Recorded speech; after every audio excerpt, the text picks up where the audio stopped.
अठारी border पे जैसे ही हमने एंट्री करी, एक 4 माएँ रो रही थी, उन्होंने अपने बच्चों को 1.5 साल बच्चों को बीएसएफ वालों ने अंदर ले लिया ग्रीन पासपोर्ट देख के, और जो उनकी माएँ थी ब्लू पासपोर्ट की, उनको उन्होंने साइड में कर दिया कि आप नहीं जा सकती। मैं कुछ नहीं जानती, हालात कब नॉर्मल होंगे ये भी नहीं जानती, क्या होगा ये भी नहीं जानती, किसने किसको मारा ये भी नहीं जानती।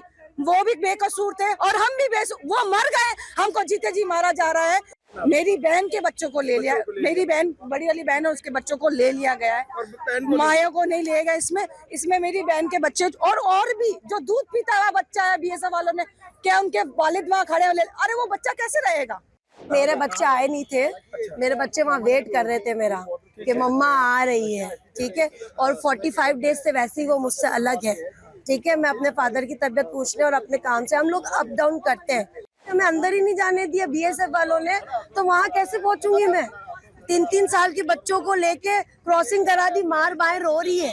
मेरी जैसी 30 बहनें थी वहाँ पर जो ये केस भुगत रही थी मेरे जैसा, कोई कहीं से आया था, कोई कहीं से आया था, कोई कहीं से आया था। अठारी बॉर्डर पे जैसे ही हमने एंट्री करी, एक 4 माएँ रो रही थी, उन्होंने अपने बच्चों को 1.5 साल बच्चों को बीएसएफ वालों ने अंदर ले लिया ग्रीन पासपोर्ट देख के, और जो उनकी माएँ थी ब्लू पासपोर्ट की, उनको उन्होंने साइड में कर दिया कि आप नहीं जा सकती। जब हम पहुंचे हमारे साथ भी यही सलूक हुआ गया कि उनको साइड में कर दिया, ब्लू पासपोर्ट है नहीं जाएंगे, ब्लू पासपोर्ट है। वो सुनने को तैयार ही नहीं कि ब्लू पासपोर्ट के अंदर क्या क्या कहानी है, उन्होंने नहीं देखी।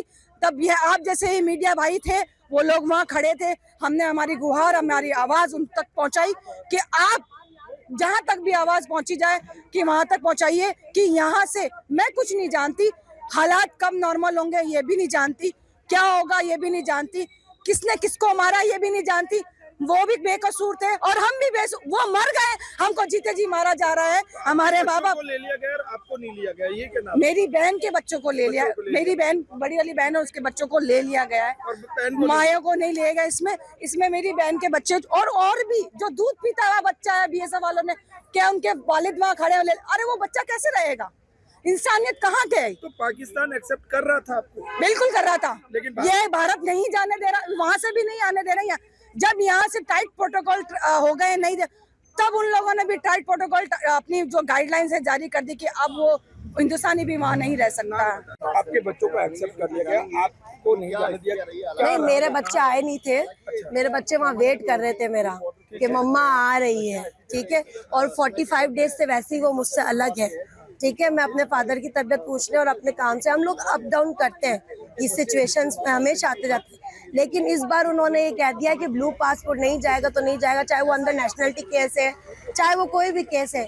अब वो मैं अपने बच्चों को कैसे एक्सप्लेन करूं, मुझे उसका जवाब चाहिए। सोचे ना, तो भारत की ओर से रोका गया है कि पाकिस्तान की? भारत की ओर से हमें रोका गया है कि हम अंदर एंटर नहीं देंगे। तो आपके बच्चों से मुलाकात हुई? कैसे हुई, नहीं। कहाँ से हुई, हमें अंदर ही नहीं जाने दिया बीएसएफ वालों ने, तो वहाँ कैसे पहुँचूंगी मैं। 3-3 साल के बच्चों को लेके क्रॉसिंग करा दी, मार बाएं रो रही है। कितने लोग थे वहाँ? 30 मेरी जैसी 30 बहनें थी वहाँ पर जो ये केस भुगत रही थी मेरे जैसा, कोई कहीं से आया था, कोई कहीं से आया था, कोई कहीं से आया था। नाम बता दीजिए। मेरा नाम अफशीन जहांगीर है। हमारे साथ